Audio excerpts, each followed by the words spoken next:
Good morning, all. Naima ma'am start ചെയ്യാലേ? Hello, good morning. കാണുന്നുണ്ടല്ലോ അല്ലെ? സൗണ്ട് ക്ലിയർ അല്ലേ? ഹലോ. കാണുന്നുണ്ട് മാം, സൗണ്ട് ക്ലിയർ ആണ്. എനിക്ക് ചെറിയൊരു ഫീവറും കോൾഡും ഒക്കെ ഉണ്ട്. അത് ചെറിയൊരു എന്തെങ്കിലും ബുദ്ധിമുട്ടുകൾ വന്നു കഴിഞ്ഞാൽ പറയണേ. സൗണ്ട് കേൾക്കാതിരിക്കുക എന്തെങ്കിലുമൊക്കെ വന്നു കഴിഞ്ഞാൽ പറയണം കേട്ടോ. ഓക്കെ. Hello, good morning. എല്ലാവർക്കും സുഖാണല്ലോ അല്ലേ? അതെ ഓക്കെ. അതെ ആദ്യം തന്നെ ഓക്കെ ആദ്യം തന്നെ സജന മാമിനും വിൻബിൾ അക്കാഡമിക്കും എല്ലാവർക്കും ഒരു ബിഗ് താങ്ക്സ്. ഇങ്ങനത്തെ ഒരു ഓപ്പർച്യൂണിറ്റി ഉണ്ടാക്കി തരുന്നതിനും നമുക്കൊക്കെ ഇതേപോലെ കാണാൻ പറ്റുന്നതിനൊക്കെ. അപ്പോ ഇന്ന് പറയാൻ പോകുന്ന ടോപ്പിക്ക് ആരെങ്കിലും ശ്രദ്ധിച്ചിട്ടുണ്ടായിരുന്നോ?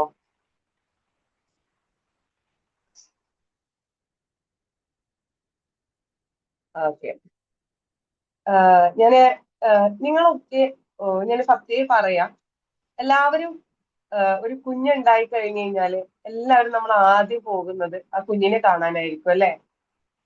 ഒരു കുഞ്ഞുണ്ടായി അല്ലെങ്കിൽ കുഞ്ഞ് പ്രസവിച്ചു എന്ന് പറയുമ്പോഴേക്കും നമുക്ക് ഭയങ്കര ഹാപ്പിയാണ്, ഭയങ്കര സന്തോഷമാണ്. നമ്മുടെ ഫാമിലിയിൽ നമ്മുടെ കൂട്ടുള്ള ഒരാൾക്ക് അല്ലെങ്കിൽ കൂട്ടുകാരന് നമുക്ക് തന്നെ ഒരു കുഞ്ഞുണ്ടാവുക എന്ന് പറയുന്നത് ഭയങ്കര സന്തോഷമുള്ള ഒരു കാര്യമാണ്. നമ്മളെല്ലാവരും ഓടി ചെന്ന് കുഞ്ഞിനെ കാണുന്നു, കുഞ്ഞിനെ പരിചരിക്കുന്നു, കുഞ്ഞിന്റെ എല്ലാ കാര്യങ്ങളും നോക്കുന്നു, കുഞ്ഞ് എങ്ങനെ ഇരിക്കുന്നു, കുഞ്ഞിന്റെ നിറം എന്താണ്, എല്ലാം നമ്മൾ അതേ പോയി നോക്കുന്നുണ്ട്. ഇതിൽ ആരെങ്കിലും എപ്പോഴെങ്കിലും ആദ്യമേ ചെന്ന് ആ ഒരു അമ്മയോട് ചോദിച്ചു നോക്കിയിട്ടുണ്ടോ? How you feel? Are you happy? നീ ഓക്കെ ആണോ?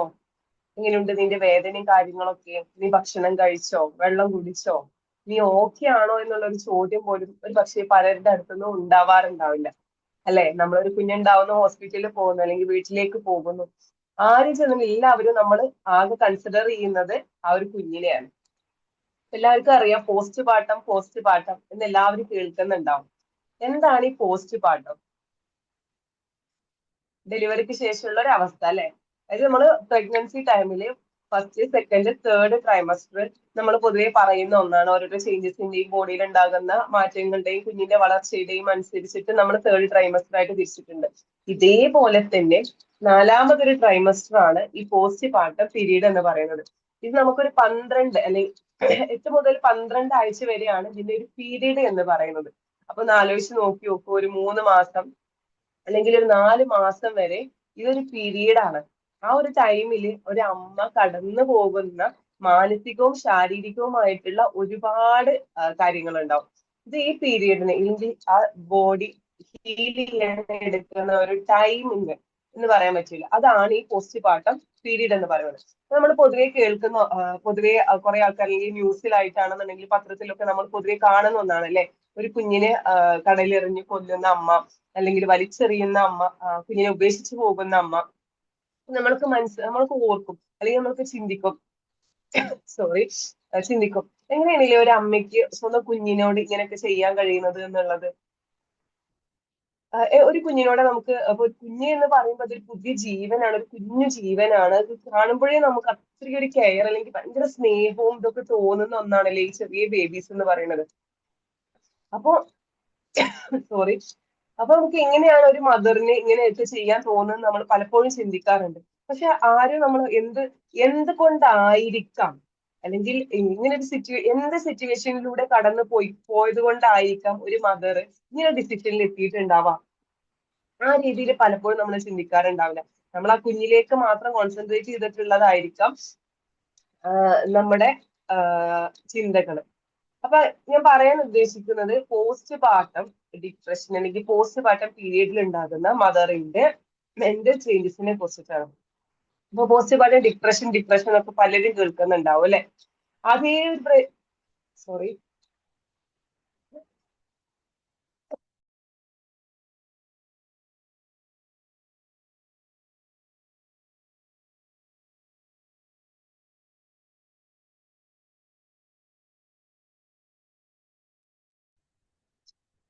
സോറി. അപ്പൊ എന്താണ് ഈ പോസ്റ്റ് പാർട്ടം? അപ്പൊ അതേ പറഞ്ഞു 12 ആഴ്ച വരെ നമുക്ക് നീണ്ടു നിൽക്കാം എന്നുള്ളത്. അപ്പൊ ഈ പോസ്റ്റ് പാർട്ടം പീരീഡിൽ ഒരു അമ്മ അനുഭവിക്കുന്ന മാനസിക സംഘർഷങ്ങളെ, മാനസികമായിട്ടുള്ള ചേഞ്ചസിനെ നമുക്കൊരു 3 പാർട്ടാക്കി തിരിക്കാം.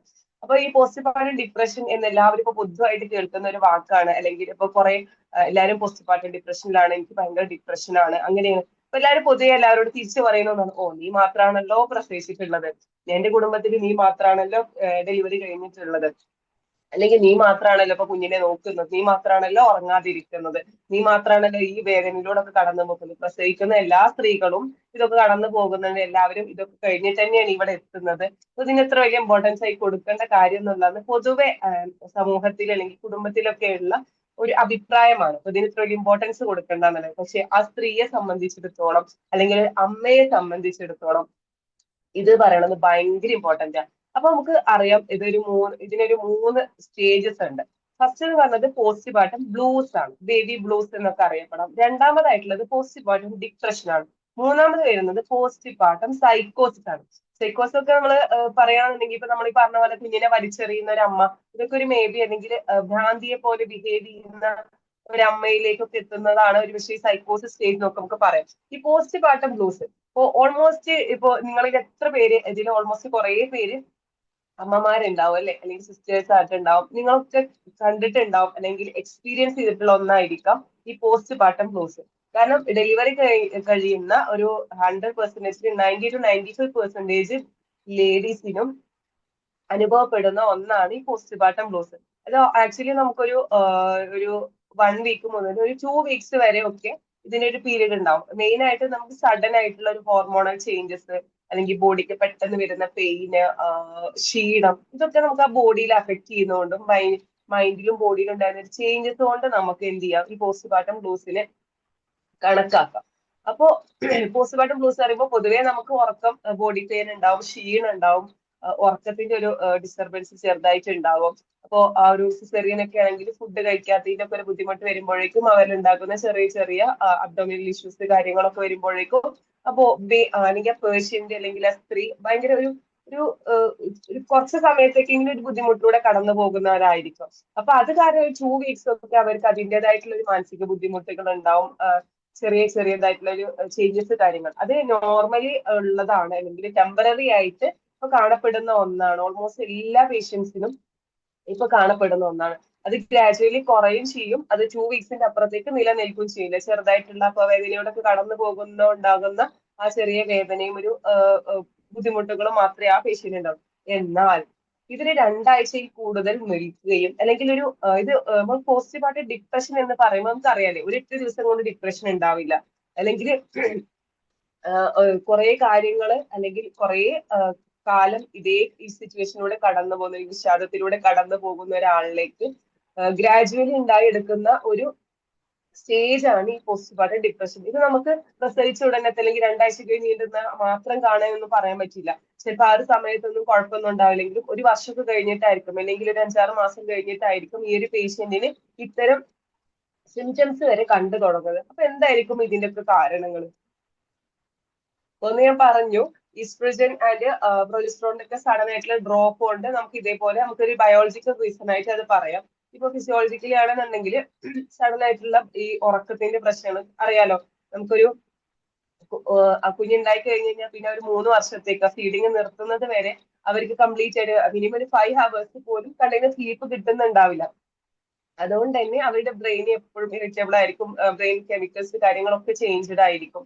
പിന്നെ അതേപോലെ ഉള്ള തൈറോയ്ഡ് ഇഷ്യൂ ഉള്ള ആൾക്കാർക്ക്, പ്രീവിയസ് പ്രീവിയസ് ഹിസ്റ്ററി ഉള്ള മദേഴ്സിനാണെങ്കിൽ ഇപ്പോൾ ഫസ്റ്റത്തെ സെക്കൻഡ് ഒക്കെ ഡെലിവറിൽ ഇതേപോലെ ബുദ്ധിമുട്ടുകൾ അനുഭവിച്ചിട്ടുള്ളവർക്കാണെന്നുണ്ടെങ്കിൽ തേർഡ് ഫോർത്തിലൊക്കെ ഇത് കൂടുതലായിട്ട് ഈ ഡിപ്രഷന്റെ സ്റ്റേജ് കൂടുതലായിട്ട് കാണാറുണ്ട്.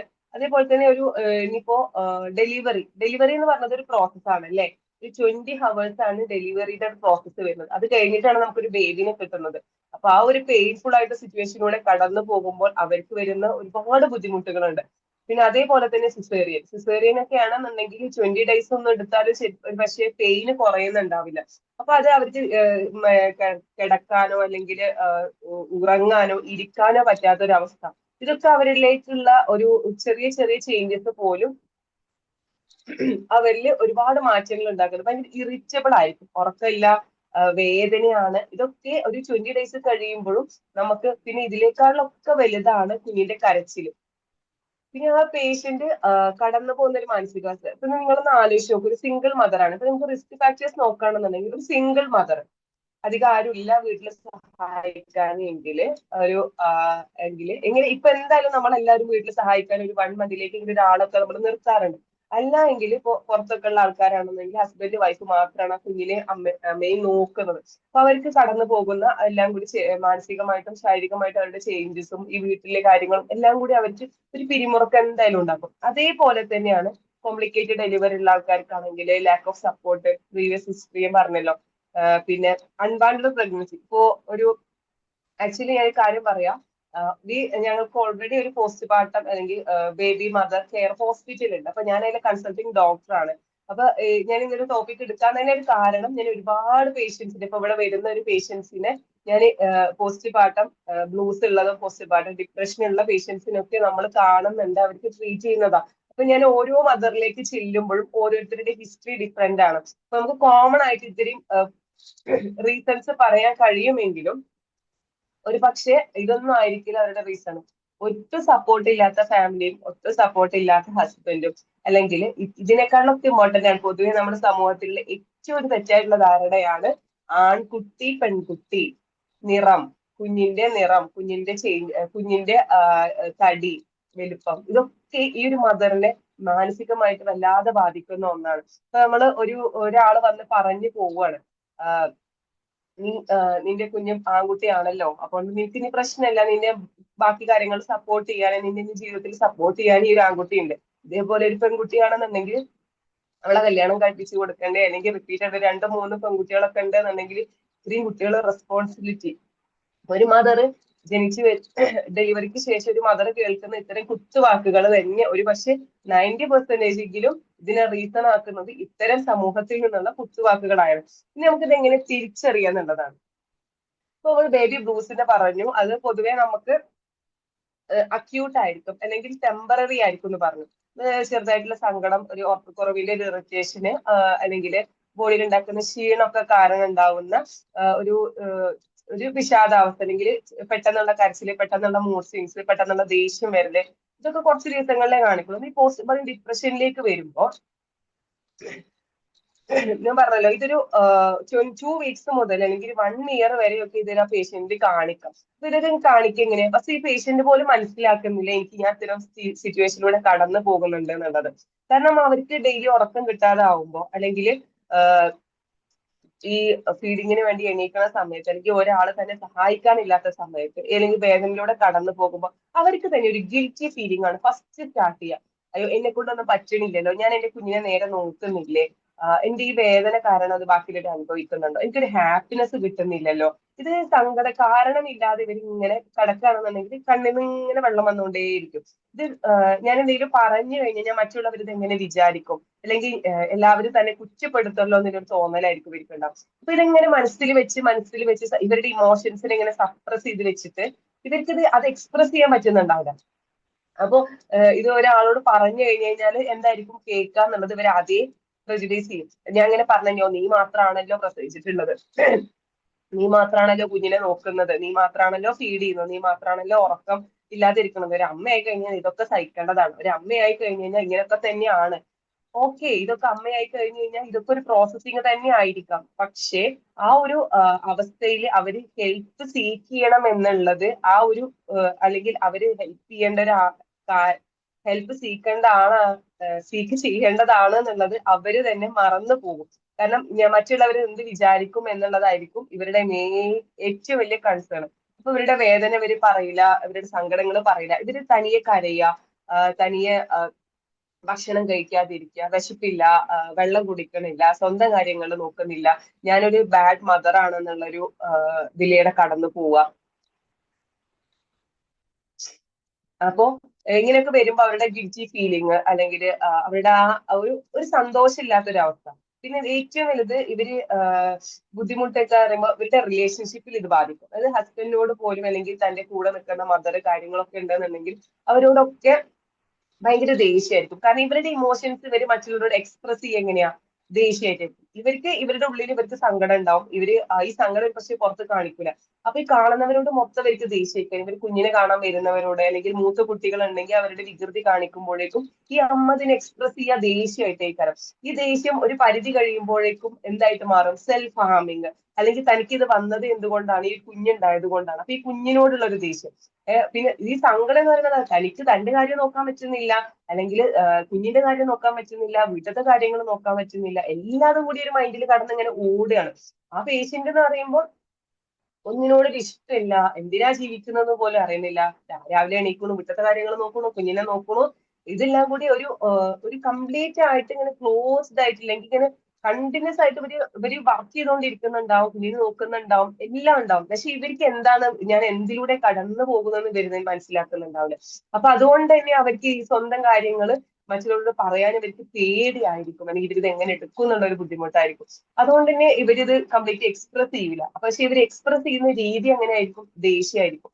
ആദ്യം ദേഷ്യപ്പെടാന്ന് പറയുമ്പോൾ ഫസ്റ്റ് ദേഷ്യപ്പെടാൻ തന്റെ കുട്ടികളാണ്. കാരണം എല്ലാ അമ്മമാർക്കും അറിയുണ്ടാവും, ഫസ്റ്റേ അവര് ചെറിയ ബേബീസ് ഉണ്ടെങ്കിൽ കുഞ്ഞ് കരയുന്നത് പ്രശ്നമായിരിക്കും. മൂത്ത കുട്ടികൾ ഉണ്ടെങ്കിൽ ഫസ്റ്റ് എക്സ്പ്രസ് ചെയ്യാ കുട്ടികളോടായിരിക്കും ഈ ദേഷ്യം. പിന്നെ അത് ഹസ്ബൻഡുമാരോടാകും, വീട്ടിലുള്ള മറ്റു അംഗങ്ങളോടാകും.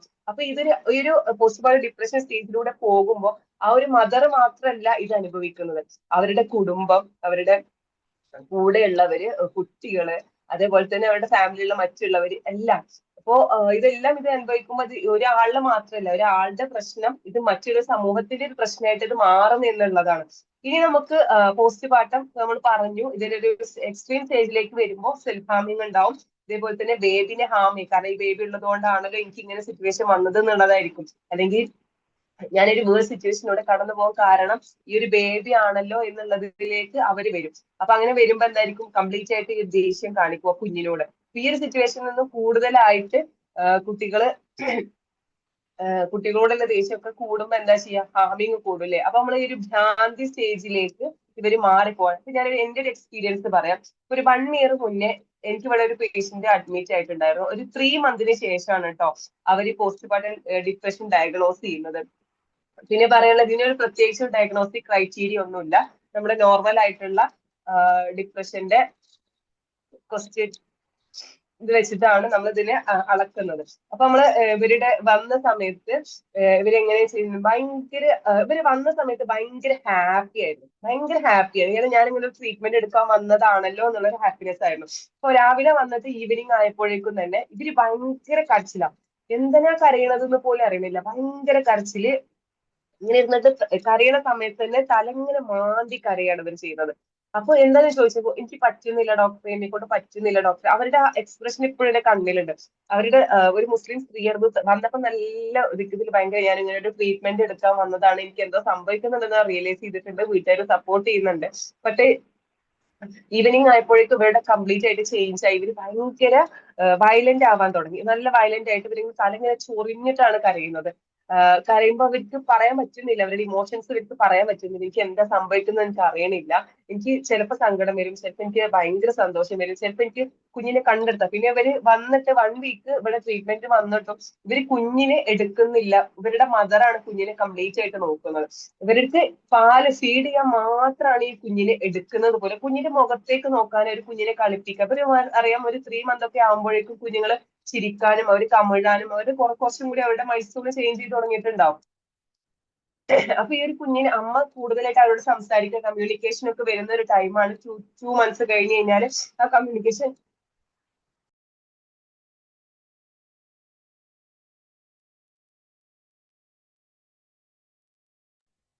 സോറി അപ്പൊ ആ കമ്മ്യൂണിക്കേഷൻ കൂടുന്ന ടൈമാണ്. പക്ഷെ ഇവർക്ക് ഇതിനൊന്നും ചെയ്യാൻ പറ്റുന്നില്ല. അപ്പൊ ഈ ഹസ്ബൻഡും ഇവരുടെ ഉമ്മയാണ് നമ്മുടെ അടുത്ത് ഇവിടെ കൊണ്ടുവന്നിട്ടുള്ളത്. അപ്പൊ ഇവര് ഫീഡ് ചെയ്യാൻ മാത്രമാണ് ഈ ബേബിനെ എടുക്കുന്നത്. ബാക്കിയുള്ള സമയത്തൊക്കെ ഒന്നെങ്കിൽ ഇവര് ഉറങ്ങായിരിക്കും, അല്ലെങ്കിൽ ഇവർ ഇതേപോലെ ഇരുന്ന് വയലന്റ് ആയിട്ട് ഇരുന്ന് കരയായിരിക്കും ഒക്കെ ചെയ്യുന്നത്. അപ്പൊ നമുക്ക് ഇപ്പൊ ഇങ്ങനത്തെ ഇത് വരുന്ന സമയത്ത് നമുക്ക് എങ്ങനെ ഇത് ചെയ്യാം? അല്ലെങ്കിൽ ഇവരോട് നമുക്ക് ഇങ്ങനെ സിറ്റുവേഷൻ വരുന്ന സമയത്ത് നമുക്ക് ഇവിടെ എന്തൊക്കെ ചെയ്യാൻ കഴിയാം? നമുക്ക് അവിടെ ബ്രീത്തിങ് എക്സസൈസുകൾ കൊടുക്കുക. അവർക്ക് എന്താണ് ഫസ്റ്റ് നമ്മൾ ജഡ്ജ്മെന്റ് ഇല്ലാതെ അവരെ കേൾക്കാന്നുള്ളത്, അവർ എന്ത് സിറ്റുവേഷനിലൂടെ കടന്നു പോകുന്നു എന്നുള്ളത് അവർക്ക് ഒരു പക്ഷേ ഫസ്റ്റ് ഡേയോ സെക്കൻഡ് ഡേയോ ഒന്നും അവർക്ക് കംപ്ലീറ്റ് ആയിട്ട് എക്സ്പ്രസ് ചെയ്യാൻ പറ്റൂല. പിന്നെ പതിയെ പതിയെ ആയിരിക്കാം അവർക്ക് അവരുടെ ഇമോഷൻസിനെ പോലും സംസാരിച്ച് തുടങ്ങാൻ പറ്റുന്നത്. അപ്പൊ നമുക്ക് അത്രയും ഒരു ടൈം എടുക്കും. ഒരൊറ്റ ദിവസം കൊണ്ട് തന്നെ അവരുടെ എല്ലാ ഇമോഷൻസ് അല്ലെങ്കിൽ അവർ മാസങ്ങൾ എടുത്തിട്ടായിരിക്കും ഇങ്ങനെ ഒരു സ്റ്റേജിലേക്ക് എത്തിയിട്ടുണ്ടാവും. അപ്പൊ ഓരോരോ കടന്നു അല്ലെങ്കിൽ ഏതെങ്കിലും ഒരാളുടെ വാക്ക് കൊണ്ടായിരിക്കാം, ഏതെങ്കിലും ഒരാളുടെ സിറ്റുവേഷൻ കൊണ്ടായിരിക്കാം ഇവർക്ക് ഇങ്ങനെ ഒരു വരാൻ തന്നെ കാരണം. ഇവർക്ക് ഫസ്റ്റ് ഇപ്പൊ ഞാൻ പറഞ്ഞ കേസിൽ അവർക്ക് മൂന്ന് പെൺകുട്ടികൾ, നാലാമത്തെ ഡെലിവറിയിൽ ഒരു ആൺകുട്ടി ഉണ്ടായപ്പോ ഫസ്റ്റ് 3 ഡെലിവറിയിലും അവര് പെൺകുട്ടി ആയതുകൊണ്ട് അനുഭവിച്ചത് ആ കുത്തുവാക്കുകള് എല്ലാം ട്രിഗർ ചെയ്തത് ഈ നാലാമത്തെ കുഞ്ഞിന്റെ ഡെലിവറിക്ക് ശേഷമായിരുന്നു. ഇതൊരു ആൺകുട്ടിയായിട്ടില്ല. അപ്പോഴേക്കും 3 പെൺകുട്ടികൾ കഴിഞ്ഞിട്ട് നാലാമത്തെ ഒരു ആൺകുട്ടി. ഇപ്പൊ നിങ്ങളൊന്ന് മനസ്സിലാക്കണം, ഒരു ആൺകുട്ടി പെൺകുട്ടി എന്ന് പറയുമ്പോഴേക്കും ഒരു അമ്മയുടെ ജീവിതത്തിൽ അല്ലെങ്കിൽ ഒരു ഫാമിലിയിൽ ഉണ്ടാക്കുന്ന ഇമ്പാക്ട്, നമ്മളെല്ലാവരും കുറെ കാലം മാറിയെങ്കിലും ഇപ്പോഴും ആണ് പെണ്ണ് എന്നുള്ള ഒരു വ്യത്യാസം ഒരു അമ്മയില് ആ കുഞ്ഞിനെ കാണാൻ വരുമ്പോ തന്നെ നമ്മൾ പറയുന്ന വാക്കുകളിലൂടെ ആ അമ്മയുടെ മൈൻഡിൽ ഒരുപാട് ബുദ്ധിമുട്ടുകൾ അനുഭവിക്കുന്നുണ്ട്. നമ്മൾ കുഞ്ഞിനെ കാണാൻ പോകുന്നു, കുഞ്ഞ് ഓക്കെ ആയിരിക്കാം. അമ്മയെ കാണാൻ പോകുന്നു, അമ്മയോട് ഓക്കെ ആണോ, നീ ഭക്ഷണം കഴിച്ചോ, വെള്ളം കുടിച്ചോ, നീ പെയിന് കുറവുണ്ടോ എന്നൊക്കെ ചോദിക്കുന്നതിന് പകരം ആ കുഞ്ഞിന്റെ കാര്യങ്ങൾ. അപ്പൊ നിന്നെ നീ ത്രൂ ഔട്ട് ദ സപ്പോർട്ട് ചെയ്യാൻ ഒരു ആൺകുട്ടി ഉണ്ടാവും, അല്ലെങ്കിൽ ഒരു പെൺകുട്ടി ആണെങ്കിൽ ഓവർ റെസ്പോൺസിബിലിറ്റി ആണ് എന്നുള്ള കാര്യങ്ങളൊക്കെ ആദ്യം അവരോട് പറയരുത്. ലൈഫ് അല്ലേ, നമ്മുടെയൊക്കെ ഓരോരോ സിറ്റുവേഷൻസ് വ്യത്യാസമായിരിക്കും, ഫിനാൻഷ്യൽ സ്റ്റെബിലിറ്റി വ്യത്യാസം ഉണ്ടാവും, നമ്മൾ കടന്നു പോകുന്നത് ഒക്കെ വ്യത്യാസം ഉണ്ടാവും. പക്ഷെ ആ ഒരു അമ്മ കടന്നു പോകുന്ന സ്റ്റേജ് എന്ന് പറയുന്നത് വളരെ ബുദ്ധിമുട്ടുള്ളതായിരിക്കും. അപ്പൊ അവരുടെ ഇപ്പോൾ ഉള്ള സിറ്റുവേഷൻ എന്താണോ അതിനനുസരിച്ചിട്ട് അവരോട് ബിഹേവ് ചെയ്യുക, സംസാരിക്കുക, അവരുടെ ജഡ്ജ്മെന്റ് ഇല്ലാതെ കേൾക്കുക.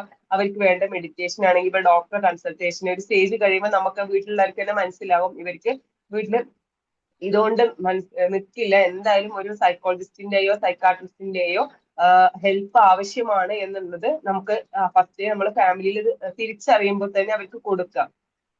പിന്നെ അവർക്ക് നന്നായിട്ട് ഗിൽറ്റി ഇല്ലാതെ റെസ്റ്റ് ചെയ്യാനുള്ള ഒരു ടൈം കൊടുക്കുക. അവർക്ക് ഭക്ഷണവും കാര്യങ്ങളും ഒക്കെ പ്രൊവൈഡ് ചെയ്യുക. ഹൈഡ്രേറ്റഡ് ആയിട്ട് ഇരിക്കാൻ ശ്രമിക്കുക. പിന്നെ അതേപോലെ തന്നെ ഇവരെ സപ്പോർട്ട് ചെയ്യുക. ഞാൻ കൂടെ ഉണ്ട് എന്നുള്ള ഒരു വാക്ക് പോലും ഒരു പക്ഷെ ഇവർക്ക് കൊടുക്കുന്ന ഒരു ധൈര്യം വളരെ വലുതായിരിക്കും. അത് ജഡ്ജ്മെന്റ് ഇല്ലാതെ കേട്ട് ചേർത്ത് നിർത്തുന്ന. പിന്നെ ഏറ്റവും ഇമ്പോർട്ടന്റ് ആയിട്ട് ഞാൻ ഇവിടെ ഇത് വന്ന ഒരു പേഷ്യന്റിനോട് നമുക്ക് അവർക്ക് കൊടുക്കുന്ന മെഡിക്കേഷന് എക്സസൈസുകള്, പിന്നെ അതേപോലെ തന്നെ മോർണിംഗ് സൺലൈറ്റ്, ഒരു ഡെയിലി വാക്കിംഗ് പ്രൊവൈഡ് ചെയ്യുക. ഇതൊക്കെ നമുക്ക് കാരണം സ്വന്തം കാര്യങ്ങൾ നോക്കാനോ സ്വന്തം ഇഷ്ടങ്ങളെ നോക്കാനോ ഒരു പക്ഷേ ഈ മദറിന് സമയം ഉണ്ടാവില്ല, മറന്നു പോകുന്നുണ്ടാവും. കുഞ്ഞ് ഫാമിലി ആയിട്ട് ഓടുന്നതിന്റെ ഇടയിൽ മെയിൻ ആയിട്ട് ലോ സെൽഫ് എസ്റ്റീം അല്ലെങ്കിൽ ലോ സെൽഫ് കെയർ ഒക്കെ ഇതിനൊരു കാരണമായിരിക്കും അല്ലെ. അപ്പൊ അതിനൊക്കെ ഒരു ടൈം കണ്ടെത്താന് ഈ മദറിനെ ഹെൽപ്പ് ചെയ്ത് കൊടുക്കുക. അത് ആ സമയം കുഞ്ഞിനെ നോക്കാനോ ഒക്കെ നമ്മൾ ഹെൽപ്പ് ചെയ്തിട്ട് കുഞ്ഞ് ഉറങ്ങുന്ന സമയത്ത് നീ ഓവർ പെർഫെക്ഷനിസ്റ്റ് ആവണ്ട എന്നുള്ളത് നമ്മൾ അവരെ പറഞ്ഞ് മനസ്സിലാക്കി കൊടുക്കാം. ഇത് എങ്ങനെയാണോ ഒരു ഇതേപോലെ മൂവ് ചെയ്തോട്ടെ, നീ എല്ലാം കൂടി എന്റെ തലയിലുള്ള ഭാരമാണ് എന്നുള്ള രീതിയിൽ മനസ്സിലാക്കാതെ എല്ലാം ഇതിന്റെ സമയത്തിനനുസരിച്ച് ചേഞ്ച് ചെയ്ത് കൊണ്ടിരിക്കും എന്നുള്ള ഒരു അവയർനെസ് കൊടുക്കാം. പിന്നെ ആദ്യം ചെയ്യാനുള്ളത് ഫാമിലിക്കും ഹസ്ബൻഡിനും അവർക്കും തന്നെ നമ്മൾ ഒരു ഡെലിവറിക്ക് മുന്നേ തന്നെ ഇത്തിരി കാര്യങ്ങൾ നടക്കാനുണ്ട്, അപ്പൊ എങ്ങനെ ഇതിനൊക്കെ ഡീൽ ചെയ്യാന്നുള്ള ഒരു അവയർനെസ് സെഷൻസ് കൊടുക്കാം. ഇപ്പൊ ഞാൻ എന്റെ ഹോസ്പിറ്റലിൽ വരുന്ന പേഷ്യൻസിന്, ഞാൻ വരുന്ന മന്ത്ലി വരുന്ന പേഷ്യൻസിന് അവരുടെ പാരന്റ്സിന് അല്ലെങ്കിൽ ഹസ്ബൻഡ് ആരാണോ ബൈസ്റ്റാൻഡർ ആയിട്ടുള്ളത് അവർക്കൊക്കെ കൂടെ എല്ലാവരും ഇരുത്തിയിട്ട് ഞാൻ ഈ മന്ത്ലി അവയർനെസ് സെഷൻസ് നടത്താറുണ്ട്. അതായത് എന്താണ് ഈ പോസ്റ്റ്മോർട്ടം, എന്തിനു വേണ്ടിയിട്ടാണ് പോസ്റ്റ്മോർട്ടത്തിന് ഇത്രയും ഇമ്പോർട്ടൻസ് കൊടുക്കുന്നത്, നമുക്കൊക്കെ പ്രസവരക്ഷ എന്ന് പറഞ്ഞത് ഇത്രയും വലിയ കാര്യം ഉണ്ടോ എന്നൊക്കെ ചോദിക്കാം. പക്ഷെ ആ ഒരു സമയത്ത് ആ അമ്മയ്ക്ക് കിട്ടുന്ന ഒരു കെയർ എന്ന് പറയുന്നത് ആ ജീവിതകാലം മുഴുവൻ അവരൊരിക്കലും മറക്കാത്ത ഒരു കാര്യമായിരിക്കും. അപ്പൊ ആ ഒരു സമയത്ത് അവർ കടന്നു പോകുന്ന സിറ്റുവേഷനിൽ കയറ്റ് അങ്ങനെ ഒരാൾ ഉണ്ട് എന്നുണ്ടെങ്കിൽ അല്ലെങ്കിൽ അവർ നന്നായിട്ട് ഹെൽപ്പ് ചെയ്തിട്ടുണ്ടെന്നുണ്ടെങ്കിൽ, നല്ല കെയർ കൊടുത്തിട്ടുണ്ടെങ്കിൽ, നല്ല ന്യൂട്രീഷ്യസ് ആയിട്ടുള്ള ഒരു ഭക്ഷണം, നല്ല അവരെ കേട്ടിരിക്കാനും ജഡ്ജ് ചെയ്യാതെ കേട്ടിരിക്കാനും, അപ്പൊ ഫാമിലിയിൽ നിന്നൊക്കെ ഒരു സപ്പോർട്ട് ഉണ്ട് എന്നുണ്ടെങ്കിൽ അപ്പൊ അവർക്ക് ഇത്തരം കൂടുതലായിട്ട് ഫസ്റ്റ് മന്തിലാണ് നമ്മൾ ഏറ്റവും കൂടുതൽ, കാരണം ആ ഒരു വേദനയിലൂടെ കടന്നു പോകുമ്പോൾ തന്റെ കൂടെ ആരാണ് ഉണ്ടായത് എന്നുള്ളത് എന്തായാലും ഒരു സ്ത്രീ മരണം വരെ മറക്കാത്ത ഒരു കാര്യമാണ്. അപ്പൊ ആ ഒരു സമയത്ത് നമുക്ക് അവർക്ക് ഏറ്റവും സ്നേഹത്തോടെയും സംരക്ഷണം നമ്മൾ കൊടുക്കുമ്പോൾ അവരുടെ പിന്നെ നമുക്ക് ഇത്തരം കൂടുതൽ പോസ്റ്റ്മോർട്ടം ഡിപ്രഷൻ കേസുകളിലേക്ക് അവരിലേക്ക് എത്തിക്കാതെ അല്ലെങ്കിൽ അവരുടെ മൈൻഡിനെ കാമാക്കിയിട്ട് സമാധാനമായിട്ട് അല്ലെങ്കിൽ ഇങ്ങനെ ചെറിയ ചെറിയ ചേഞ്ചസ് കണ്ടു തുടങ്ങുമ്പോൾ തന്നെ നമുക്ക് ഇതിനെ എങ്ങനെ നേരിടാം, തന്നെ ജീവിതത്തിൽ വരുത്തേണ്ട മാറ്റങ്ങൾ, അല്ലെങ്കിൽ താൻ ഇത്ര പെർഫെക്ഷനിസ്റ്റ് ആവണ്ട. അതാണ് ഞാൻ ഏറ്റവും എല്ലാവരോടും പറയണത്. ഞാനൊരു ഭയങ്കര പെർഫെക്ഷനിസ്റ്റ് ആയിട്ട് വീടൊക്കെ ഫുൾ ടൈം ക്ലീൻ ആയിട്ട് ഒരു ഭാഗത്തുനിന്ന് എടുത്ത് അവിടെ തന്നെ വെക്കുന്ന പേഷ്യൻസ് ഒക്കെ ഉണ്ടാവും.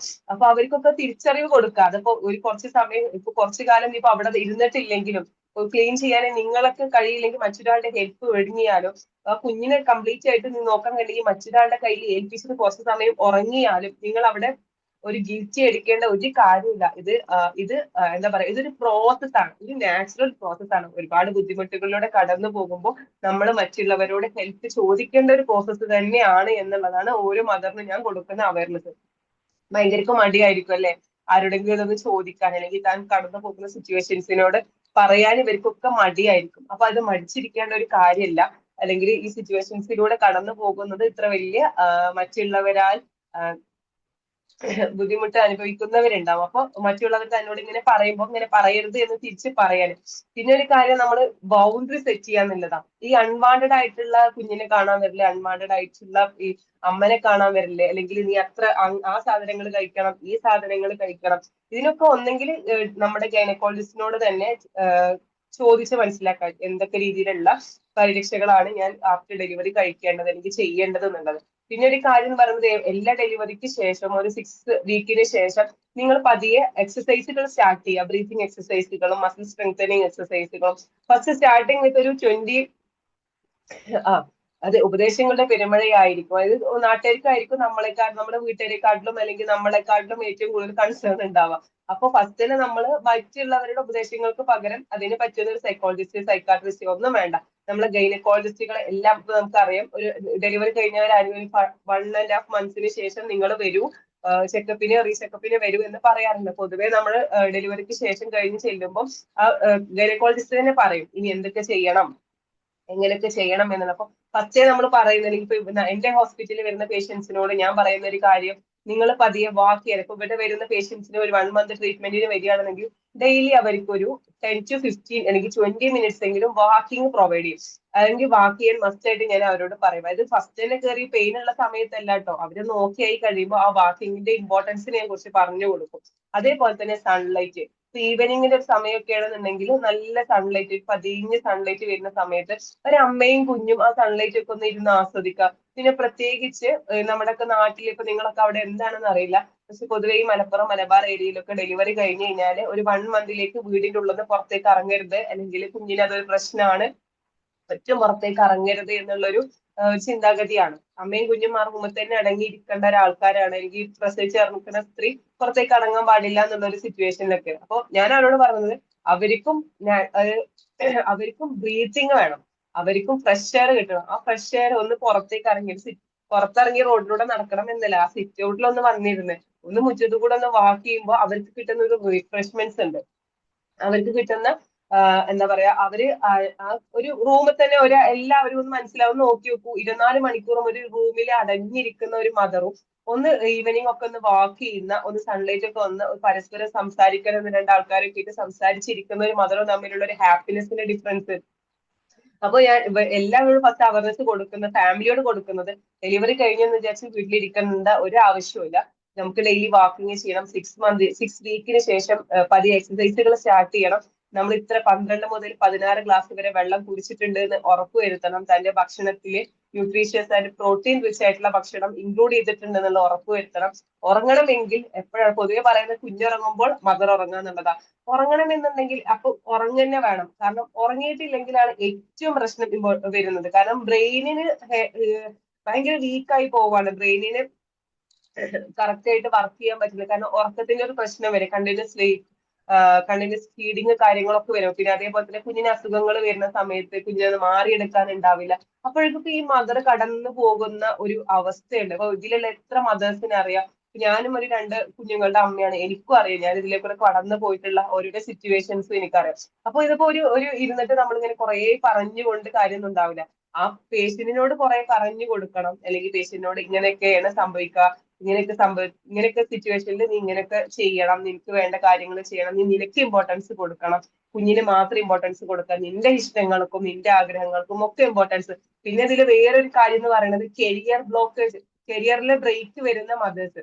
അതായത് പെട്ടെന്നൊക്കെ അൺഎക്സ്പെക്ടഡ് ആയിട്ടുള്ള ഒരു ഡെലിവറി ഒക്കെ കഴിഞ്ഞ ആൾക്കാർ, അൺഎക്സ്പെക്ടഡ് പ്രഗ്നൻസി ഒക്കെ ഉള്ള ആൾക്കാർ, ഒട്ടും പ്രിപ്പയർഡ് അല്ലാത്തൊരു ടൈമിലൊക്കെ ഇവർക്ക് ഈ പ്രഗ്നൻസി ഡെലിവറി കുഞ്ഞൊക്കെ അവരുടെ ലൈഫിലേക്ക് വരുമ്പോൾ ഇതെങ്ങനെ മാനേജ് ചെയ്യണമെന്ന് അറിയുന്നുണ്ടാവില്ല.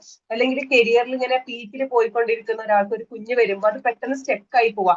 ഒരു മദറിനെ അല്ലെങ്കിൽ സ്ത്രീയെ സംബന്ധിച്ചിടത്തോളം അവരുടെ ഫിനാൻഷ്യലി അവരുടെ കുറെ കാര്യങ്ങൾ അതിനൊരു ഡിപ്പെൻഡഡ് ആയിരിക്കും. അപ്പൊ ഇതൊക്കെയിലേക്ക് ബാക്ക് ആയിട്ട് വരുമ്പോ അല്ലെങ്കിൽ അതിനെ സപ്പോർട്ട് ചെയ്യാനോ കുഞ്ഞിനെ നോക്കാനോ ഒരാളില്ലാതെ വരുന്ന സമയത്തൊക്കെ ഈ ഒരു പ്രഷറൊക്കെ ഈ ഒരു മദറിനെ ഇതിനെ ബാധിക്കുന്നുണ്ട് എന്നുള്ളതാണ്. അപ്പൊ നമ്മള് ഫാമിലിയിൽ ഒരു സപ്പോർട്ട് ആവശ്യപ്പെടുക. കാരണം ഞാൻ ഇതിലൂടെ കടന്നു പോകുന്നുണ്ട്, പക്ഷെ ഇതെന്താ പ്രശ്നം എന്ന് വെച്ച് കഴിഞ്ഞാൽ ഇവര് എക്സ്പീരിയൻസ് ചെയ്യുന്നത് ഇത് എക്സ്പ്രസ് ചെയ്യാൻ ഇവർക്ക് പലപ്പോഴും അറിയാറില്ല. അപ്പൊ ഇത് ഒരു സമയത്തൊക്കെ ഇത് ഇങ്ങനെ അടക്കി പിടിച്ചിട്ട് പെട്ടെന്ന് ഇത് പൊട്ടിത്തെറിച്ചിട്ട്, അല്ലെങ്കിൽ ഇപ്പൊ വരുന്ന ചില പേഷ്യൻസ് ഒക്കെ അറിയുമ്പോൾ ഇവര് പെട്ടെന്ന് തല കറങ്ങി വീഴാണ്. ഇവർക്ക് ഇത് എക്സ്പ്രസ് ചെയ്യാൻ പറ്റുന്നില്ല. അപ്പൊ തല കറങ്ങി വീണിട്ട് ഹോസ്പിറ്റലിൽ ചെല്ലുമ്പോഴാണ് ഈ ഒരു ഹിസ്റ്ററി ഇവർക്ക് പറയാനുണ്ടാവുക. അപ്പോഴാണ് വീട്ടുകാർ പോലും ഇവർ ഇത്രയും ഇതിലൂടെ കടന്നു പോയിട്ടുണ്ട് എന്നുള്ള സിറ്റുവേഷനിലൂടെ കടന്നു പോയിട്ടുണ്ട് എന്നുള്ളത് ഇവര് റിയലൈസ് ചെയ്യുന്നത്. ഈവൻ ഹസ്ബൻഡിനോട് പോലും ഇവരിത് പറയൂല. ഇവരെന്ത് വിചാരിക്കും, മറ്റുള്ളവർ എന്ത് വിചാരിക്കും എന്നുള്ളതാണല്ലോ നമ്മുടെ പൊതുവായിട്ടുള്ള കൺസേൺ. അപ്പൊ ഞാൻ കൺക്ലൂഡ് ചെയ്യാണ്. അപ്പൊ പോസ്റ്റ്മോർട്ടം ഡിപ്രഷൻ എന്ന് പറഞ്ഞു കഴിഞ്ഞാൽ ഒരു പ്രോസസ്സാണ്, അല്ലെങ്കിൽ ഒരു മാനസിക വിഷാദ ആ ഒരു അവസ്ഥയാണ്. അപ്പൊ അവസ്ഥയിലൂടെ കടന്നു പോകുന്ന മദർസിനെ നമ്മൾ ചേർത്ത് പിടിക്കുക, അവർക്ക് അവയർനെസ് കൊടുക്കുക, ഫാമിലിയിലും ഒക്കെ അവയർനെസ് കൊടുക്കുക എന്നുള്ളതാണ് മെയിൻ ആയിട്ട് നമുക്ക് പറയാനുള്ള ഒരു കാര്യങ്ങൾ. അപ്പോ ഇതൊരു എല്ലാവർക്കും ഉണ്ടാവണമെന്നില്ല, കുറച്ച് പേർക്കെങ്കിലും ഇത് എക്സ്പീരിയൻസ് ചെയ്തിട്ടുള്ള ആൾക്കാരുണ്ടാവും, അല്ലെങ്കിൽ പോസ്റ്റ്മോർട്ടം ബ്ലൂസ് എങ്കിലും എക്സ്പീരിയൻസ് ചെയ്തിട്ടുള്ള ആൾക്കാരുണ്ടാവും. അപ്പോ അവരെ സപ്പോർട്ട് ചെയ്യാന്നുണ്ടെങ്കിൽ ഇത് ഇങ്ങനെ ഇതിലൂടെ കടന്നു പോകുന്നവരെ ചേർത്ത് പിടിക്കുക എന്നുള്ളതാണ് നമുക്ക് ചെയ്യാൻ പറ്റുന്ന ഒരു കാര്യം. അപ്പോ ഇനി നിങ്ങളുടെ ഇതിൽ കുറെ മദേഴ്സ് ഉണ്ടല്ലോ, കുറെ പേരുണ്ടാവും, അല്ലെങ്കിൽ സിസ്റ്റേഴ്സ് ബ്രദേഴ്സ് ഒക്കെ ഉണ്ടാവും. അപ്പൊ നിങ്ങൾക്കൊക്കെ ഉള്ള എക്സ്പീരിയൻസും കാര്യങ്ങളൊക്കെ നിങ്ങളൊന്ന് ഷെയർ ചെയ്ത് കഴിഞ്ഞു കഴിഞ്ഞാൽ, നിങ്ങൾ ഈ കണ്ടിട്ടുള്ളവരുടെയൊക്കെ ഷെയർ ചെയ്ത് കഴിഞ്ഞു കഴിഞ്ഞാൽ നന്നായിരിക്കും. എന്താണ് നിങ്ങളുടെയൊക്കെ അഭിപ്രായങ്ങൾ?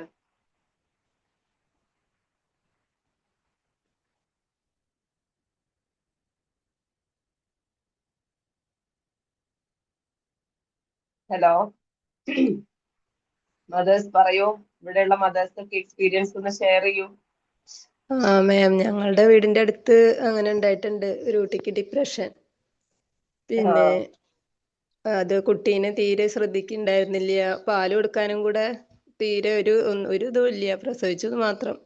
എന്നിട്ട് പിന്നെ എപ്പോഴും ഉപദ്രവിക്കുക. പിന്നെ അപ്പൊ പിന്നെ എല്ലാരും അത്രയും ശ്രദ്ധിച്ചിട്ടായിരുന്നു. പിന്നെ ഒരു ദിവസം അവൾ തന്നെ പോയിട്ട് തന്നെ കിണറ്റിൽ ചാടി. പിന്നെ ഒരു ദിവസം മുടി മുറിച്ചു. അങ്ങനെ പല പ്രശ്നങ്ങൾ ഇപ്പോഴും ട്രീറ്റ്മെന്റ് നടന്നുകൊണ്ടിരിക്കുക തന്നെയാണ്. പക്ഷെ വലിയ കുഴപ്പമില്ല, എന്നാലും ഇങ്ങനെ തന്നെയാണ്.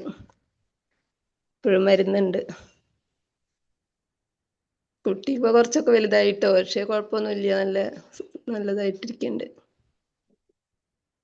അതായത് നമ്മൾ തിരിച്ചറിയാൻ അതിൻ്റെതായിട്ടുള്ള ഇത് നമ്മൾ മെഡിറ്റേഷൻ ആണെങ്കിൽ മെഡിറ്റേഷൻ, അല്ലെങ്കിൽ ഒരു ഡോക്ടറെ കൺസൾട്ടിങ് ചെയ്തതിന് ശേഷം നമ്മൾ അതിന്റെ ട്രീറ്റ്മെന്റ് കാര്യങ്ങൾ കൊടുക്കുക എന്നുള്ളതാണ് മെയിൻ ആയിട്ട്. പലപ്പോഴും നമ്മൾ തിരിച്ചറിയാൻ വൈകുക എന്നുള്ളതാണല്ലോ.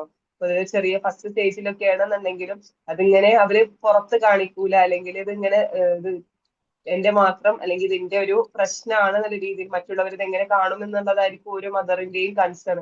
പക്ഷെ ഇതിന്റെ ഒരു എക്സ്ട്രീം സ്റ്റേജ് എത്തുമ്പോൾ ഒരു വയലൻസിലേക്ക് എത്തുമ്പോഴായിരിക്കും എനിക്ക് സെൽഫ് ഹാമിങ്ങും മറ്റുള്ളവരെ ഹാം ചെയ്യുന്ന ഒരു സമയത്തായിരിക്കാം മറ്റുള്ളവരെ തന്നെ ഇത് തിരിച്ചറിയുന്നത്. ആ ഒരു സമയത്തേക്കായിരിക്കും, ആ സമയത്താണ് നമ്മളിത് കൊടുക്കുന്നതെങ്കിൽ ഇത് ഹീൽ ചെയ്യാനുള്ള ഒരു ടൈം വളരെ കുറവായിരിക്കും. പെട്ടെന്ന് തന്നെ നമ്മൾ തിരിച്ചറിയണമെന്നുണ്ടെങ്കിൽ പെട്ടെന്ന് പേഷ്യന്റ് ചേഞ്ചസ് വരുത്താം. കാരണം അത് അത്രക്ക് ആ ഫാമിലിയോ കുഞ്ഞിനെയോ ഇത് അഫക്ട് ചെയ്യില്ല.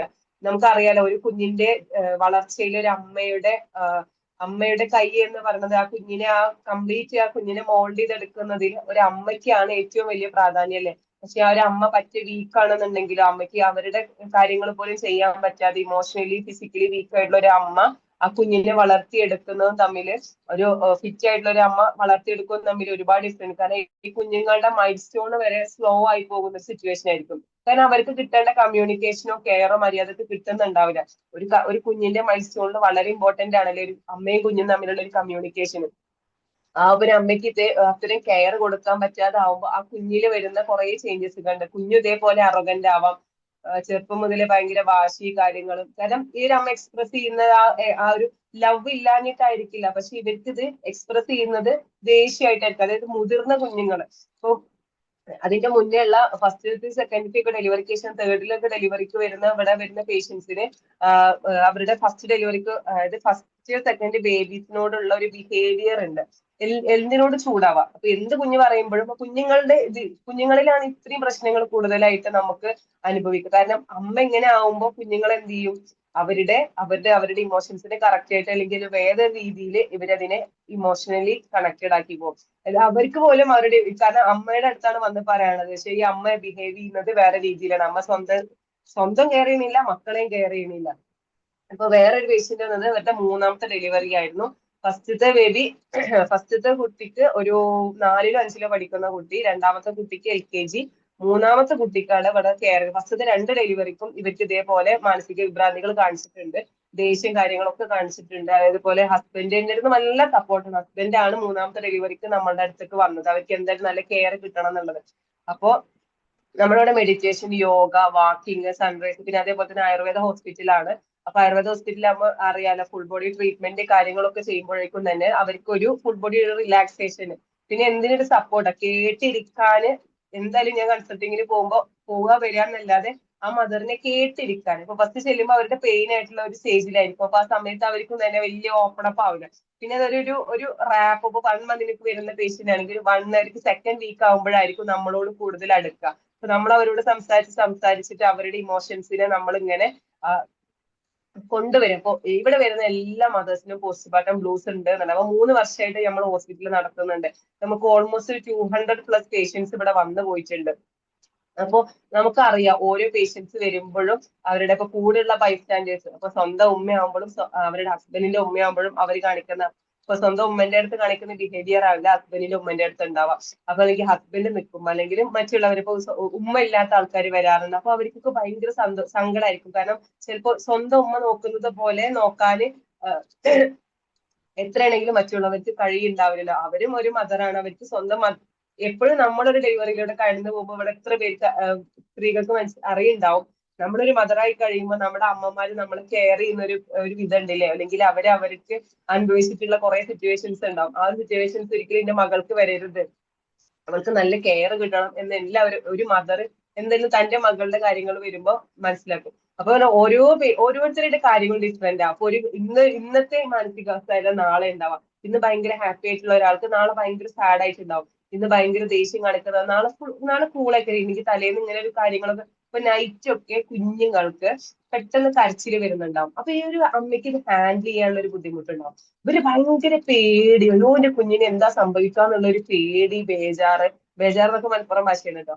അപ്പോ ഇതൊക്കെ വരുന്ന സമയത്ത് ഇവർക്ക് ഇത് ഹാൻഡിൽ ചെയ്യാനുള്ള ഒരു ബുദ്ധിമുട്ട്. അപ്പൊ ഇവരാണ് പാനിക് ആവുക. കുഞ്ഞ് കുറച്ച് കഴിയുമ്പോൾ ഓക്കെ ആവും, അല്ലെങ്കിൽ കുഞ്ഞിന്റെ കരച്ചിൽ, അല്ലെങ്കിൽ വയറുവേദനിച്ചിട്ടാവാം, ഛർദ്ദിക്കണാവാം, അല്ലെങ്കിൽ വെറുതെ കുഞ്ഞുങ്ങൾക്ക് നൈറ്റൊക്കെ കരച്ചിലുള്ള കുട്ടികൾ ഉണ്ടാവും. അപ്പൊ പക്ഷെ ഇവര് കുഞ്ഞ് കരയുമ്പോഴേക്കും ഇവർക്ക് ഇത് ഹാൻഡിൽ ചെയ്യാനുള്ള ഒരു ബുദ്ധിമുട്ട്, അതായത് അയ്യോ എന്റെ കുഞ്ഞിന് എന്തോ വലിയ അസുഖമാണ്, എന്റെ കുഞ്ഞ് കരയുന്നത് എന്തുകൊണ്ടാണ് എന്ന് ഇവരാലോചിച്ചിട്ടാണ് ഇവർക്ക് ഏറ്റവും വലിയ ടെൻഷൻ. അപ്പൊ ഇവര് ടെൻഷൻ ആകുമ്പോൾ ഇവരുടെ കൂടെയുള്ള ആൾക്കാർക്കും ടെൻഷൻ.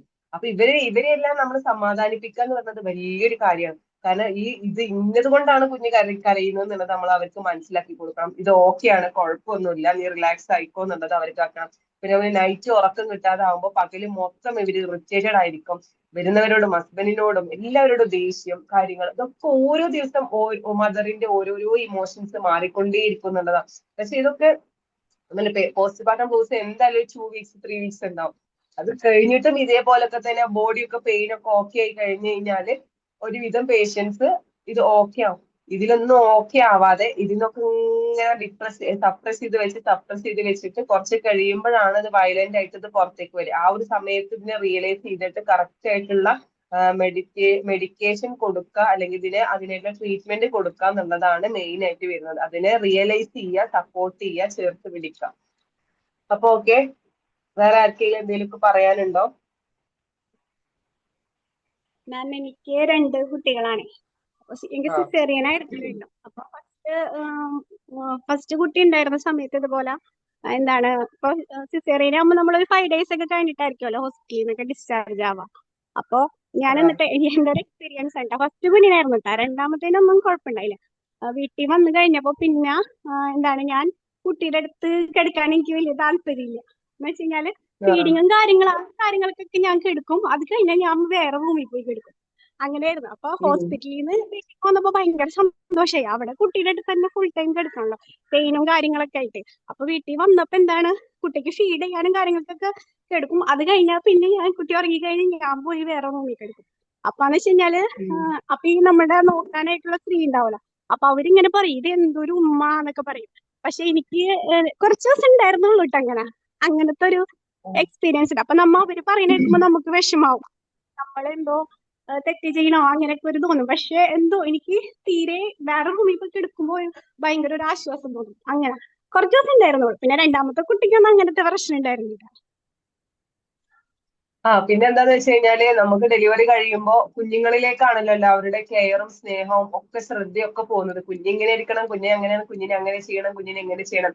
പലപ്പോഴും ആ ഒരു pregnancy, through out the pregnancy 9 മാസം അമ്മയ്ക്ക് കിട്ടിയിട്ടുള്ള മുഴുവൻ കെയറും കുഞ്ഞിനുണ്ടായതിനു ശേഷം കുഞ്ഞിലേക്ക് പോകുമ്പോൾ അമ്മയെ പലരും മാറ്റുന്നത് കാണാം. അത് മാറ്റുക മീൻസ് അമ്മയ്ക്ക് അത്ര ഒരു കെയർ. അപ്പൊ ഡെലിവറി കഴിഞ്ഞു, നീ ഇവളുടെ കാര്യമില്ല, അല്ലെങ്കിൽ ഇനിയിപ്പോ അവൾക്ക് ഇപ്പൊ നോർമൽ അല്ലേ, ഇനിയിപ്പോ ബാക്ക് ടു നോർമൽ ആയല്ലോ, ഇപ്പൊ എന്തിനാ ഇപ്പൊ ഇത്ര ഓവർ കെയർ കൊടുക്കേണ്ടത്, ആ രീതിയിൽ എടുക്കുന്ന കുറെ ആൾക്കാരുണ്ട്.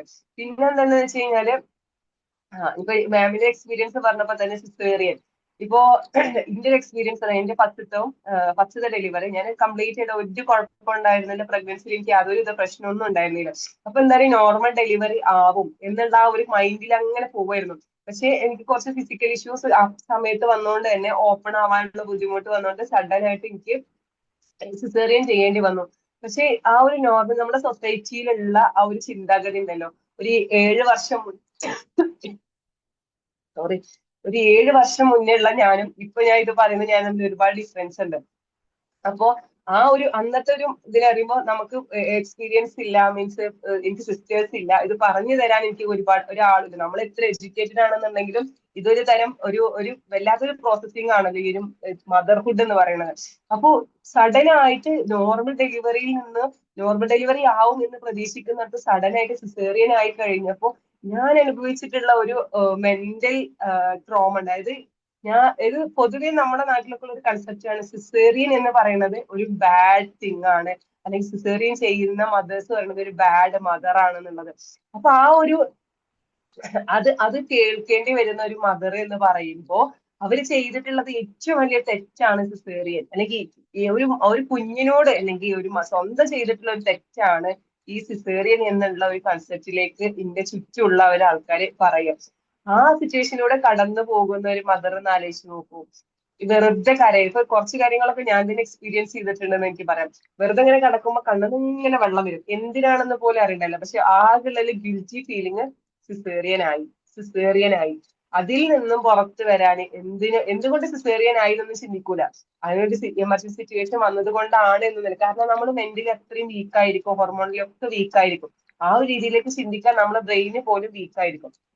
പിന്നെ അത് റിയലൈസ് ചെയ്തിട്ട് സപ്പോർട്ട് കിട്ടി അതൊക്കെ റിയലൈസ് ചെയ്ത് വന്നിട്ടാണ് നമുക്ക് ആ caesarean is A normal thing എന്നതിലേക്ക് പിന്നെ ഞാൻ അതിനെ കുറിച്ചിട്ട് എല്ലാവർക്കും അവയർനെസ് കൊടുക്കാൻ തുടങ്ങി. എന്തിനാണ് സിസേറിയൻ എന്ന് പറയുമ്പോൾ നിങ്ങൾ ഇത്രയും ബാഡ് ആയിട്ട് കാണുന്നത്? ഇപ്പൊ ഒരു സിസേറിയൻ ആണെന്ന് പറഞ്ഞു വരുന്ന ആൾക്കാരിലേക്ക് അവൾക്ക് സിസേറിയൻ ആയി, അവൾ അങ്ങനെ നടന്നതാണെന്ന്. ഞാനൊക്കെ ആണെങ്കിൽ ഫുൾ ആക്റ്റീവ് ആയിട്ട് ഓടിച്ചാടി നടക്കുന്ന ഒരാളാണ്. എന്നിട്ട് എനിക്ക് സിസേറിയൻ ആയോ? എങ്ങനെ സിസേറിയൻ ആയി? ഞാൻ ഫുൾ യോഗ, എക്സസൈസ്, നടത്തം ഒക്കെ ഉണ്ടായിരുന്നു, എന്നിട്ടും എനിക്ക് സിസേറിയൻ ആയി? ഇതാണ് ചോദിച്ചിരുന്നത് എല്ലാവരും. അപ്പൊ ഒന്ന് ആലോചിച്ച് നോക്കിയോ, അങ്ങനെ ഒരു മദറിനോട് ചോദിക്കുമ്പോ അങ്ങനെ ഒരു മദറിനോട് എല്ലാരും ചോദിക്കുന്നത് അങ്ങനെ ഫുൾ ആക്റ്റീവ്. പൊതുവെ എല്ലാവർക്കും ഇങ്ങനെ കടക്കുന്ന ആൾക്കാർക്കാണ് സിസേറിയൻ ആവാ, അല്ലെങ്കിൽ ഒട്ടും ആക്റ്റീവ് അല്ലാത്ത ആൾക്കാർക്ക് സിസേറിയൻ ആവാന്നുള്ള ഒരു നാട്ടു ആചാരങ്ങൾ ഉണ്ടാവൂലേ, ആ ആചാരങ്ങളൊക്കെ തെറ്റിച്ചുകൊണ്ടായിരുന്നു എന്റെ സിസേറിയൻ. അപ്പൊ കുറെ വെളിച്ചം കൊടുക്കാൻ, അല്ലെങ്കിൽ എന്റെ സിസേറിയൻ കൊണ്ട് എന്റെ ഫാമിലിയിലും ഒക്കെ എനിക്കൊരു വെളിച്ചം കൊടുക്കാൻ പറ്റിയിട്ടുണ്ട്. ഇങ്ങനെയല്ല, ഇങ്ങനെയും നടക്കാം, ഇതുകൊണ്ട് മാത്രമല്ല ഇങ്ങനെയും നടക്കാം. അപ്പൊ ഒരിക്കലും ഒരു അമ്മനെ കുറ്റപ്പെടുത്തരുത്. ഓരോരുത്തരുടെയും സിറ്റുവേഷനും ഓരോരുത്തർ കടന്നു പോകുന്ന സാഹചര്യങ്ങളും ഫിസിക്കലി അല്ലെങ്കിൽ ബോഡിയിൽ വരുന്ന ചേഞ്ചസും ഒക്കെ ഡിഫറെന്റ് ആണ്. അപ്പൊ ആ ഡിഫറെന്റിനനുസരിച്ചിട്ട് ഒരു അമ്മനെ ചേർത്ത് പിടിക്കുക എന്നുള്ളതാണ് ചെയ്യേണ്ടത് എന്നുള്ളത് ഞാൻ എല്ലാവർക്കും അവയർനെസ് കൊടുക്കാനായി. ഇപ്പൊ ഒരാൾ പറഞ്ഞത് കേട്ടാൽ തിരിച്ച് ഞാൻ പറഞ്ഞു കൊടുക്കും, ഇങ്ങനെയല്ല, ഒരിക്കലും ഇങ്ങനെ പറയരുത്, ആ അമ്മ കടന്നു പോകുന്നത് ഇങ്ങനെ ആയിരിക്കും, അപ്പൊ നിങ്ങളെ ജഡ്ജ് ചെയ്യരുത് എന്നുള്ള രീതിയിൽ ഞാൻ അവർക്ക് അവയർനെസ് കൊടുക്കും.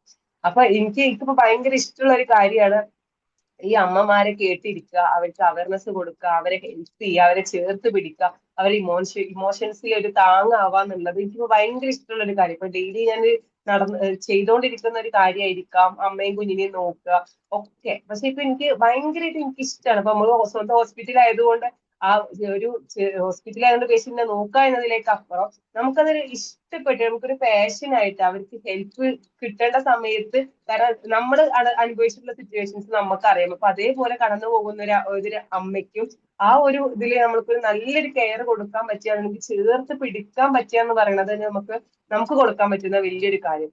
അപ്പോ കൂടെ ഉള്ളവർക്ക് സപ്പോർട്ട് കൊടുക്കുക, സിസ്റ്റേഴ്സിനാണെങ്കിലും ഇപ്പൊ സ്വന്തം കാര്യത്തിലാണെന്നുണ്ടെങ്കിലും അല്ലെങ്കിൽ നമ്മുടെ സമൂഹത്തിലാണെങ്കിലും നമ്മുടെ ഫ്രണ്ട്സിനാണെന്നെങ്കിലും ഒക്കെ ആ ഒരു സപ്പോർട്ട് കൊടുക്കുക, അവരെ റിയലൈസ് ചെയ്തിട്ട് അവരെ ചേർത്ത് പിടിക്കുക എന്നുള്ളതാണ് നമുക്ക് ചെയ്യാനുള്ളത്. അവർ കറക്റ്റ് ആയിട്ട് ഡോക്ടറെയോ അല്ലെങ്കിൽ കൺസൾട്ടന്റ് സൈക്കോളജിസ്റ്റിന്റെ ഒക്കെ അടുത്ത് കൊണ്ടുപോയിട്ട് അവർക്ക് വേണ്ട ചേഞ്ചസുകളും ഒക്കെ പ്രൊവൈഡ് ചെയ്യാം. അപ്പൊ നമുക്ക് നിർത്തിയാലോ? മാം പോയോ? ഇല്ല മാം. അപ്പോ ഓക്കെ, അപ്പോ thank you for joining the session. അപ്പോ എല്ലാവർക്കും ഒരു നല്ല ദിനം നേരുന്നു. എല്ലാ അമ്മമാരും സ്ട്രോങ് ആയിട്ടിരിക്കുക, എല്ലാ അച്ഛന്മാരും നന്നായിട്ട് അമ്മയെ കെയർ ചെയ്യുക, എല്ലാ സഹോദരിമാരും പരസ്പരം സഹായിക്കുക. അതൊക്കെയാണ് നമുക്ക് ചെയ്യാൻ കഴിയുന്നത്. ആ ഒരു പ്രോസസ്സിങ്ങിൽ നമ്മൾ കൊടുക്കുന്ന അവരുടെ ചേർത്ത് പിടിക്കണം. അപ്പോ താങ്ക് യു ഫോർ ജോയിനിങ്. കേട്ടതിനും സപ്പോർട്ട് ചെയ്തതിനും താങ്ക് യു മാം. മാം ഇന്ന് എനിക്ക് സന്തോഷമുള്ളൊരു വെച്ച് കഴിഞ്ഞാൽ എന്റെ ഉമ്മ ജോയിൻ ചെയ്തിട്ടുണ്ട് ആദ്യമായിട്ട്. ഉമ്മക്ക് സൂം യൂസ് ആക്കാൻ അറിയണ്ടായിരുന്നില്ലേ, അപ്പൊ ഇന്നലെ അതൊക്കെ പഠിച്ച് ജോയിൻ ആയിട്ടുണ്ട്. താങ്ക് യു ഉമ്മ. Thank you. സജന മാമിന്റെ ഉമ്മ ഉണ്ടോ എന്നിട്ട്? എന്റെ ഉമ്മ ഉണ്ട്, പക്ഷെ അടിപൊളി. ആദ്യമായിട്ട് കേട്ടില്ല. ജോയിൻ സൂം ഒന്നും യൂസ് ചെയ്യാറില്ല. അപ്പൊ അതൊക്കെ പഠിച്ചിട്ട് പിന്നെ ആദ്യമായിട്ട് ജോയിൻ ചെയ്തേക്കണത്. മാഷാ അല്ലാ. അപ്പൊ നമുക്ക് വൈൻഡപ്പ് ചെയ്യാം അല്ലേ?